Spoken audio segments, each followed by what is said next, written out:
대통령이 그 국민의힘 연차에 참석해서 어퍼컷 세러머니를 보이셨잖아요. 그랬는데 이날이 사실은 이제 얼차려 받다가 쓰러져서 숨진 훈련병의 연결식이 있던 날이었어요. 그러다 보니까 연차 내에서 이제 맥주 하면서 이제 축하주 했던 게 적절치 못하다는 그런 비판이 좀 나왔어요. 이재명 민주당 대표가 SNS에 얼차려 훈련병 연결식 날 술타령, 수재지원 해병 사망사건 수사방해, 진정한 보수라면 이럴 수 있나 이렇게 글을 올렸고, 조국 대표 같은 경우는 피눈물 흘리는 부모에게 사과는 못할 망정 술을 돌리고 어퍼컷 세라머니를 했다고 지적을 했는데, 뭐 일각에선 정부 감각 제로라는 얘기가 좀 나오고 있고 좀 비판이 나오고 있는데 어떻게 보셨나요? 창피합니다. 이러한 논란들이 대통령 지지율 하락에도 하나의 요인이었다라고 볼 수밖에 없죠. 보수, 군 문제, 또 최상병 문제, 그리고 이렇게 연결식 하는 날 자기네들끼리 선거에서 패배한 집단이 건배사하고 어퍼컷 세레머니하고, 지금 북한은 뭐 오늘부터 안 하겠다고 했지만 오물 쓰레기 풍선을 날리면서 대남 위협을 하고 있잖아요. 이렇게 국가 안보가 상당히 위험스러운 정도, 그리고 우리 아들들이 군대 가서 상당히 위험에 처해 있는데 자기네들끼리 이렇게 어퍼컷 세레머니하고 술타령할 때입니까? 전 정말 제가 몸담았던 곳이지만 이러한 모습 보이는 것이 너무나 부끄럽고 창피해가지고 고개를 들 수 없을 정도다라고 좀 말씀을 드리고요. 몇 가지 문제점이 있어요.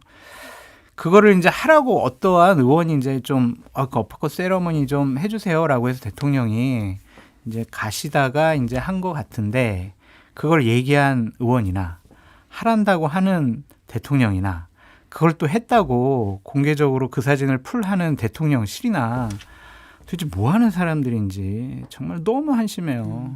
정말 참 너무 창피하고 부끄럽습니다. 김준일 평론가님. 예. 그러니까 술을 끊으시면 안 될까요?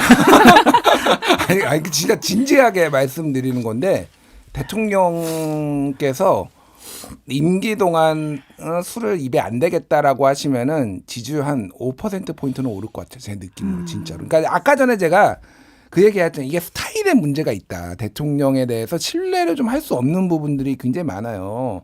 이런 거는 진짜 그냥 깎아 먹는 거거든요. 게다가 그날 자리에서 내가 오늘은 뭐 욕 좀 먹어야 되겠다라고 하면서 맥주 돌렸다라는 거 아니에요. 그러니까 술 원래 준비 안 하려고 했는데 테이블에 안 올려놨다고. 안 올려놨는데 그럼 밑에는 있었나 보지. 그러니까 대통령이 찾을 걸 이제 이게 좀 스트레스예요, 사실은. 그러니까 저는 이런 게 스트레스입니다. 그냥 여기 우리 시청자분들도 스트레스 받을 거예요. 이게 그러니까 이건 쇼거든요.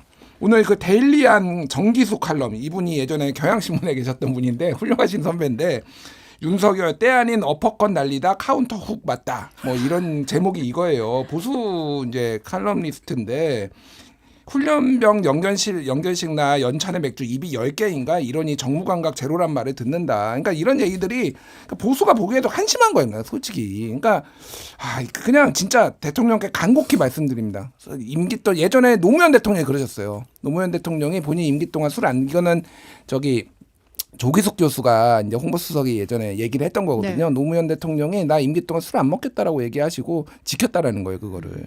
노무현 대통령도 막걸리 좋아하시잖아요. 그러니까. 근데 이게 뭐만 해도 욕을 먹으니 그럼 내가 좀 더 국정에 집중하는 모습도 보이겠다, 뭐 이런 거였거든요.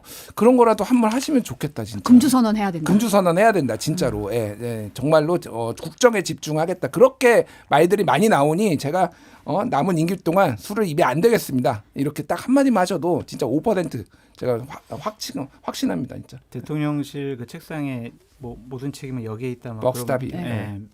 명패가 있잖아요. 네. 거기에 이제 오늘은 금주선언 4일째, 5일째 그런 명패를 좀 두는 것이 어떨까라는 생각이 드는데, 제가 보수파 쪽 분들 만나면 이런 얘기를 해요.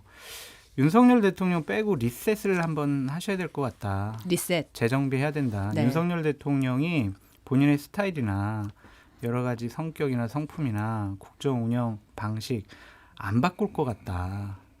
그렇다면은 계속 국민의힘이나 보수파 진영이 윤석열 대통령을 보호하고 옹호하고 함께 가는 모습을 보이게 되면 아마 보수파 진영이 완전히 망가지고 뭉개질 것 같다. 그러니까 좀 빼고 다시 한번 리셋하시는 방법도 생각을 해보시라라고 좀 말씀을 드리고 있는데 새롭게 재정비하지 않으면요 정말 큰일 날 것 같습니다. 앞으로 총선 있고 앞으로 지방선거 있고 대선 있잖아요. 선거 못 이기면 어떡할 거예요. 정말 선거를 위해서 존재하는 집단이잖아요. 윤석열 대통령한테 더 이상 끌려가지 않았으면 좋겠다라는 생각까지 있습니다. 그 옆에서 가장 환한 미소를 지은 게 황호영 비대위원장, 그 뒤에 성일종 사무총장 다 계시던데 이 어퍼컷 날릴 때. 곧 전당대회를 열어서 새로운 지도부가 꾸려지니까 그거를 한번 또 지켜보았으면 좋겠네요.